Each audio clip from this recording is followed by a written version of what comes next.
Welcome, everyone, to this episode of Manufacturing Talk Radio. This is a live broadcast on Manufacturing Day. Today is Manufacturing Day and an appropriate day for us to be speaking with Tim Fiore, who is the committee chair of the Institute for Supply Management, who chairs the committee that puts out the Manufacturing Purchasing Managers Index report. And joining us is Lou Wise, who is president of All Metals and Forge Group and host of this show. They're also the sponsor for Manufacturing Talk Radio. You can find them at steelforge.com. Tim Fiore, welcome to this live broadcast.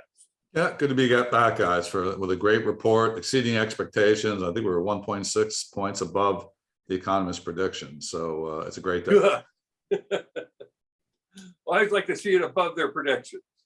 Yeah, I mean, hey, above 60 every day. Love it. So give us the overview of this before we begin to drill down to inputs and outputs and the real guts of the report, Tim. Yeah, so, it came up a couple times today that, okay, it's a 61 plus report. We all should be applauding heavily. How come everybody's not applauding heavily? I said, well, it's because of the sub-indexes that make up that 61. This is really a strong report. There's no doubt that we should be applauding heavily. But a higher quality 61 will be a higher production number, a higher employment number, and less of a supplier delivery number, and slightly less of an inventory number. So in any event, it comes out to 61. But if you had everything in balance, you would see the demand being high, consumption output following that, and inputs feeding that consumption engine. And at present, we still don't. It's really a demand-driven, supply-constricted expansion that continues. And in the month actually of September, we actually reversed some trends that were showing up from the middle of the summertime, namely supplier delivery number relaxing a little bit and the prices number relaxing. Both of those numbers have reversed. And at the same time now, we also have manufacturing inventory growing, and not all for the best of the reasons. So that's kind of the summary on the report, but it's a great month. This demand just continues to outpace anything that's ever been seen. Let me just remind your listeners that there's been 6 manufacturing expansion cycles since 2000, and generally they average about 3 years. And I think we're into month 14 here. So that means 50 to 50. The big up, and then we run across the top, and then we come down. But we're still running across the top here, and we're still early in the average manufacturing expansion cycle. So I think it's all good. A couple of the other things that kind of came out in the report and through the month of September is that these restrictions are not going to end in the near term, whether it be ocean freight bottlenecks, chassis misposition, containers in the wrong place, or chip lead times going out to 1 year. These are not going to go away in the short term, and we got to have the stamina to stay with this thing, because this is really a big challenge for supply managers. We're in the triple play environment, extending lead times, more and more shortages, higher prices at levels that nobody has ever really seen before. And that comes from people with 5 years of experience to 40 years of experience. Nobody has ever really seen anything like this before. So we're in definitely in new ground here. So where is the good news? Lots of good news. The demand is high. Backlogs remain near records. Right. Customer inventory is still empty shelves. Can't seem to make progress on that. And the new export orders sagged a little bit, but I think we'll see that. Did you guys notice the China PMI kind of contracted? So, I mean, it's been 9 months of weak China PMI. Why would China have a weak PMI? They're absolutely motivated to have high numbers, always have. Why has their number been weak, and now they've finally fallen into contraction? And what does that really mean? And how much of that is tied to the chip problem? Well, there's also the fact that China has been closing down many areas of power supply for manufacturers because of pollution. So that's been going on now for about 2 weeks, and it's going to continue and probably get worse, especially within the steel industry, because they use heavy duty supplies of coal. which makes for obviously pollution. So things are seemingly, it's a crisis a day situation that's going on around the world. Yeah, well, I mean, that's the fun of living. Oh, there you go. So Tim, share with us the inputs part of the equation here. Okay, so, well, let me see. Can I project something? You certainly can project it, yes. All right, let me see if I can get this up and get it on the screen.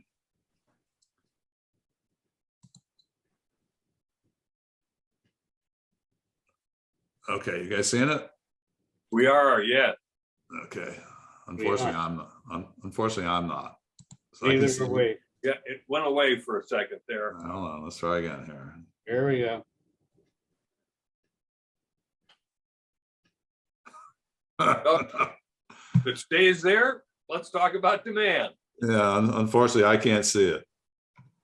You guys are in the middle of my screen. Hold on, let's see if I can crush you down here a little bit. All right, here we go. Let's try that. Okay. So, I output this to a bunch of companies and people who I've known over the years. I try to take the PMI report and make it real simple. The table at a glance is the money chart, but I take that table at a glance and I break it into three pieces: demand, consumption, and inputs.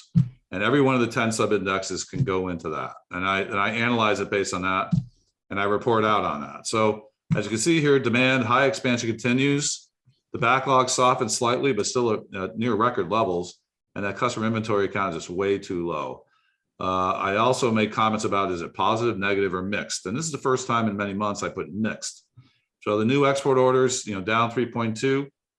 Not sure about that. I'm mixed. Let's see what happens there. Positive on the backlog, customer inventories, still at record lows. I think 15 straight months or something of under 40, which is just incredible. On the output side, let's hop over output, because I see that as a result of, if you got the demand, you got the inputs, then you got output. Remember the factory manager's famous saying, if you get me the parts, I'll make the product. Just get me the parts. And that's got to be said every day, 100 times today. So in this case, there's no doubt that we're having trouble getting the parts. So the inputs, supplier deliveries are up 3.9. That means that they got slower again. That reversed 4 months of improving performance there, which is a bit concerning here. And at some point, if you can't get the delivery of the material, what really happens? Does the people start to sit back and not place orders? Do they start picking customers? Now, I've heard a lot of that happening out there recently, is that I'm only going to service my better customers. I'm not going to service all of them because I can't service them. And that's why I put this at mixed, because we might be at that point now where this bottleneck on the input side is really a good thing. At some point, you need the thing to kind of release a little bit and get more material flowing, so production can get back up to the mid-60 level. And I'm hopeful that a lot of this has to do with employment, which we'll talk about later. Inventory is up 1.4 points. That's manufacturing inventory. And I'm not sure about that either. I get it. The number is getting close to 55. I think we were over 55.6. But it's a combination of raw material, which is usually the biggest piece of the inventory count, work in process, which is usually pretty stable month to month, but not anymore because people are building stuff and they're not quite finishing them. Think of all those cars that are being built without chips. That's all work in process inventory. And then you got finished goods inventory that panelists can't ship to their customer. Think about those car factories that shut down the factory so they can't get chips. They told everybody else who delivers them stuff, don't ship it to me.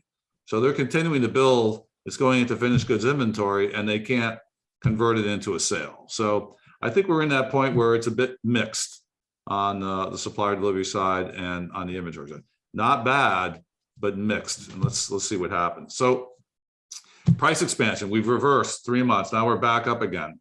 I think that's mixed too. We need to get back to some kind of normality here. $2,000 a short ton of steel is just outrageous. What's happening in the chemical markets and the plastics markets, same thing. If this is going to be transitory, we need to start to come back down. And I think, as I spoke about last month with you guys, I don't think we're going to get back to the pre-pandemic level. I think there's just such a gap now that there's no way we can get back to it outside of a global recession.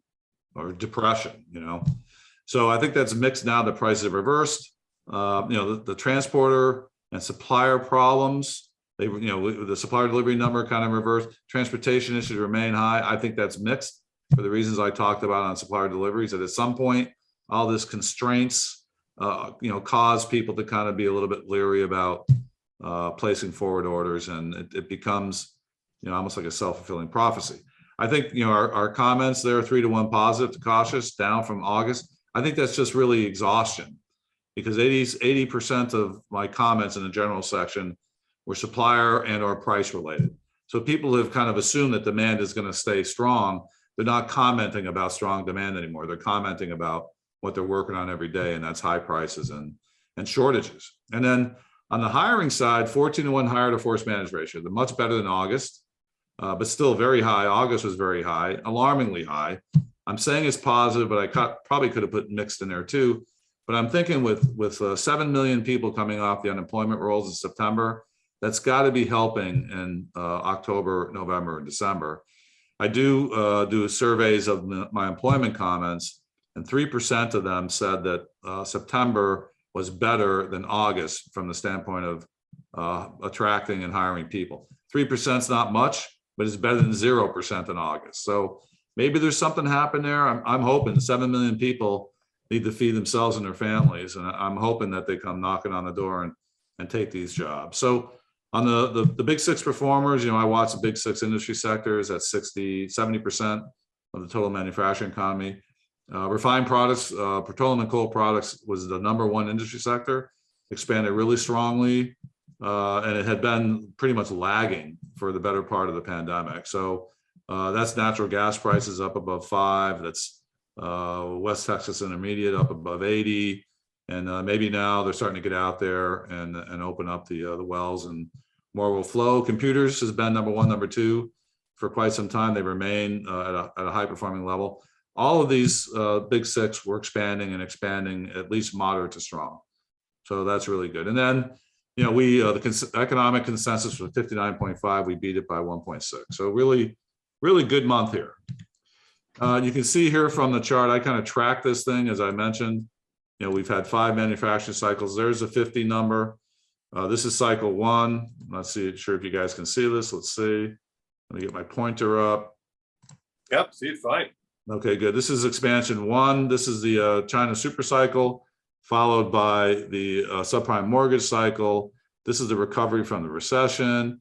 Then we had the Obama expansion that nobody ever felt. It didn't put any pressure on wages. This is the Trump-Obama expansion that went on for 40 months, started in March, April of 2017, ended in about the summer of 2019, before the pandemic. So we were actually contracting in manufacturing before the pandemic hit. And here we are, that we did have a recession last year in Q1, Q2. And now we bounced back out, and we hit peak here. This 2 or 3 months ago, and we're still running at above 60 levels. So they're really good performance. Like I said, we're into month 14 here of what generally is a 36-month activity. Of all of these expansions, I think the shortest one was 28 months. So even at the worst case here, we're only halfway into a good expansion period. So hope that helped your watchers. It seems as though one of our usual questions that we come up with for you is, what do you see in the future? But I think you've kind of consolidated it and given us a pictorial version of the next year and a half.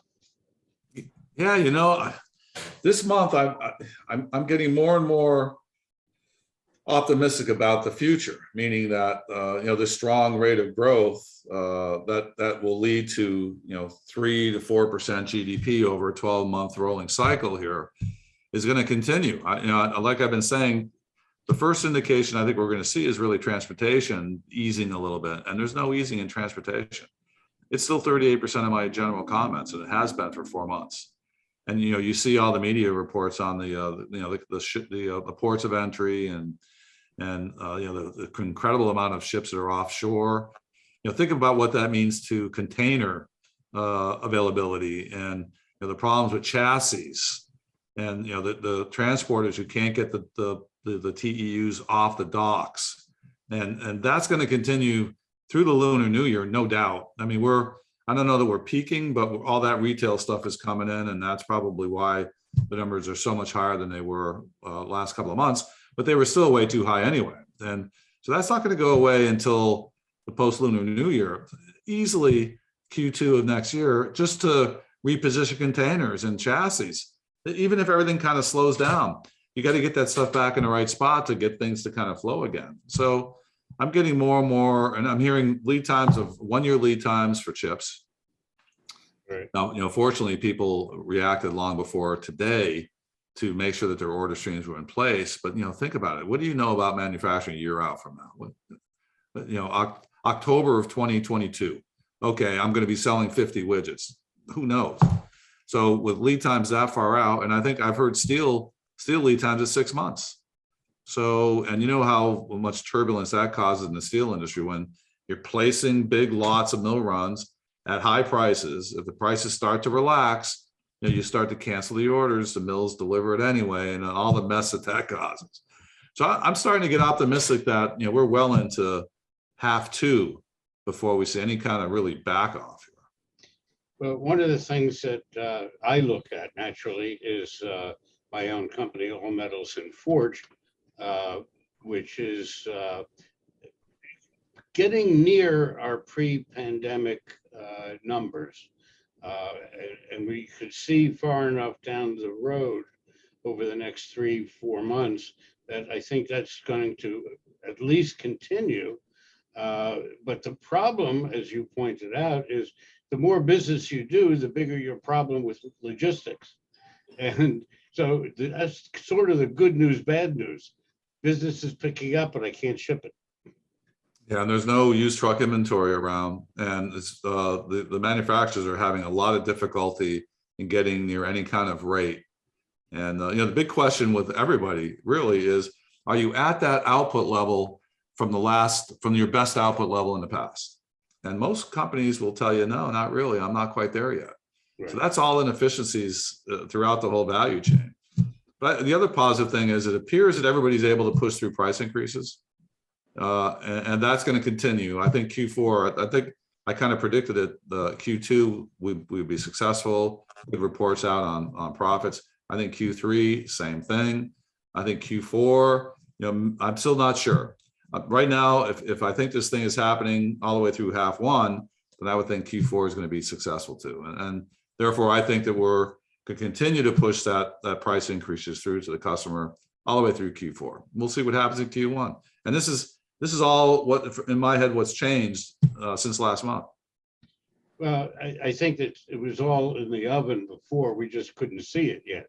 I think what we see now coming is that, business is picking up. Everyone's placing orders, but delivery times have gone out. Even though prices have gone up, people are saying, I need product. And pricing is almost becoming secondary. They need product. They need to get it there, which that in itself is a problem even here in the US with regards to the truckers bailing out of the trucking industry and retiring and saying, I'm done, I've had enough. And not many youngsters are looking to get into the transportation logistics business. So you're right, this is probably a long-standing problem that may not be solved so easily. Yeah, obstacle. As long as you got that demand, that's not a problem. It's just an obstacle. You got to, in the manufacturing world, you got to stay nimble, right, and hop all over the place. And the whack-a-mole is everywhere. It's really interesting to watch, and you can't get frustrated. You just got to hope that people maintain their level of diligence and things don't get dropped. This is very, very confusing. The whole manufacturing cycle is so complicated. Then you throw in the global element, it gets a lot more complicated. Then when you're dealing across industry sectors, like obviously chips are almost like cement. They're everywhere now. And the people who buy chips and need the chips, they don't really understand the chip business. And part of that is what has led to this issue. And then we're recapitalizing in foundries, but not for the components that are really strangling a lot of these fundamental industries like the transportation sector. We don't use latest state-of-the-art chips. We don't. We use older stuff, and whether it be automotive or whether it be trucks, it's the same thing. So yeah, hey, it's a great time to be in manufacturing. Yeah, no doubt, Tim. I'm just wondering, because we have such a mixed bag of tricks with transportation, pricing. I almost don't have to ask about headwinds, but are there any other headwinds other than the obvious ones?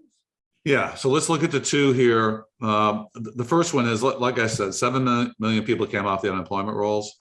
Let's see what happens in October, November on the labor side. I'm confident that we're going to see some improvements, and it'll show up primarily in the supplier delivery number, and it'll show up really in our production output numbers. And I think one will precede the number, but it's going to be a Q4 activity to get back to some kind of decent level of employment. And I think we ought to be running 58, 62 on the employment side. Hopefully by January we're there. And the other thing is, this big arguments in Washington about infrastructure and social support. Get on with it. I mean, I'm starting to think that we're not going to get that infrastructure bill because of personalities and personal agendas. Shame, shame, shame. And even I guess 1.5 trillion on the social support thing stretched out over 8 years. I guess I'll fund that and get the infrastructure piece too. But 3.5 trillion is just crazy. That's just, and I believe in all of those concepts too, by the way. I just don't believe that we can do them all at once. But okay, if you're gonna settle out at 1.5 trillion over the next 5 to 8 years, then get on with it. Let's go, because this country needs the infrastructure, and I'm tired of every year hearing about it and seeing nothing. Yeah, they do that a lot in Washington. Recycle the old news and make it new news, and then don't do anything about it. Shame on them. I don't know sometimes I wonder how they look at themselves in the mirror. Maybe they don't use mirrors anymore. They're taking all the mirrors out. Just the smoke. Just the smoke. Yeah, but good for you for making that statement. I wholeheartedly agree also. I mean, how close did we come to having the debt ceiling not raised yesterday?